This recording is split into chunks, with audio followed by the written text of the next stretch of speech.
one voice on the radio truly change millions of lives? In a world bursting with noise and distraction, the idea might seem far-fetched. Yet in the mid-20th century, one man harnessed the power of the airwaves to reach hearts across the globe. That man was Archbishop Fulton J. Sheen, a preacher, a thinker, a storyteller, and a pioneer whose message of faith found its way into living rooms and hearts alike. Born in 1895 to a devout Irish Catholic family in rural Illinois, young Fulton was drawn to God from an early age. His love for learning and his sharp intellect quickly set him apart. After seminary and doctoral studies in Belgium, he returned to the United States, his mind sharpened, his faith deepened, and his purpose clear. He would not keep this treasure of faith to himself. Fulton Sheen's journey to becoming the first great Catholic media evangelist began quietly, with lectures and parish missions.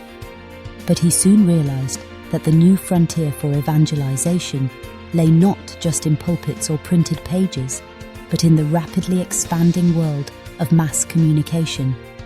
With radio and later television, people could be reached in their own homes, wherever they lived, whatever their background. In 1930, Sheen began his radio show, The Catholic Hour. Week after week, his voice crackled across the airwaves, captivating listeners with a unique blend of wit, clarity, and compassion.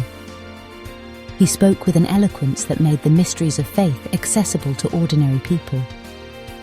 But more than that, he spoke with a warmth that made every listener feel seen and loved, no matter who they were. When television arrived, Sheen was ready. In 1951, he launched Life is Worth Living, a weekly TV series that would change the landscape of religious broadcasting. In each episode, Sheen stood before a simple blackboard, chalk in hand, addressing the great questions of life, morality, and God. He spoke about love and suffering, science and the soul, war and peace. With stories, humor, and timeless wisdom, millions tuned in, Catholics and non-Catholics alike. At the peak of his popularity, Sheen's show drew over 30 million viewers, a remarkable feat, especially in an era when there were far fewer channels and choices. His audience included celebrities and homemakers, skeptics and believers, the curious and the devout. His message transcended boundaries. In 1952, Sheen's efforts were recognized with an Emmy Award for Most Outstanding Television Personality. Standing before the glittering world of Hollywood, he accepted the honor with humility and a characteristic touch of humor, crediting his writers, Matthew, Mark, Luke, and John. But behind the charm and intellect, there was a secret source of his power, rarely seen by the public. Sheen's real strength came not from his charisma or intellect, but from his life of prayer. Every single day, without exception, he spent 1 hour in adoration before the Blessed Sacrament. It was in this silence, kneeling before Christ in the Eucharist, that his soul was nourished and his message refined. He once confessed, "The greatest love story of all time is contained in a tiny white host." From this daily encounter, his words flowed, not just as arguments to win minds, but as invitations to change hearts. Sheen's example challenges a common assumption that evangelization is about dazzling speech or persuasive arguments alone. He proved that real influence begins not with performance, but with interior silence before God. Prayer was not an afterthought to his ministry. It was its very foundation. He understood that, to communicate God's love, one must first receive it. His prayer shaped his message, and his message shaped a generation. Through the ups and downs of public life, Sheen's conviction never wavered. He spoke out against injustice, defended the dignity of every person, and urged his listeners to live lives of meaning and virtue. He addressed the burning issues of his time: war, prejudice, the search for truth, not with anger or condemnation, but with hope and compassion. He knew how to challenge, but also how to console. His legacy endures not just in books or recordings, but in the lives he changed. Many were inspired to return to faith. Others, who had never known Christ, found in Sheen's words a doorway to something deeper.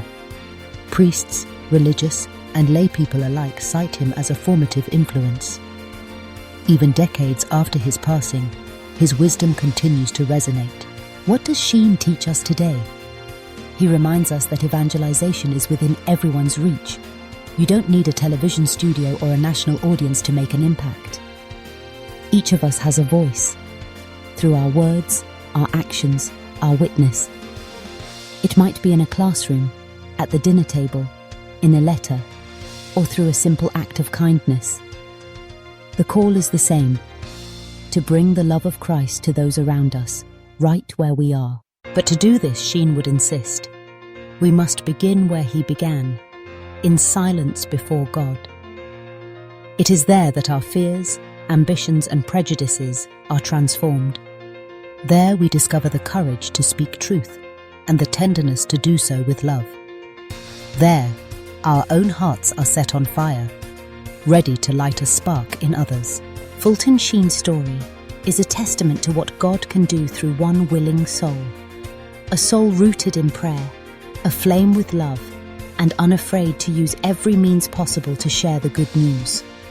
His voice once filled the airwaves, but his real legacy is the echo of faith he left in countless hearts. Today, the airwaves are more crowded than ever, and the world's needs are just as great. The invitation remains to be a witness, to carry the light, to speak with both truth and love. Whether in public or in private, with many or with few, the mission is the same. Let Sheen's life encourage us. Pray deeply, speak boldly, love greatly, for one voice, yours, can still change the world.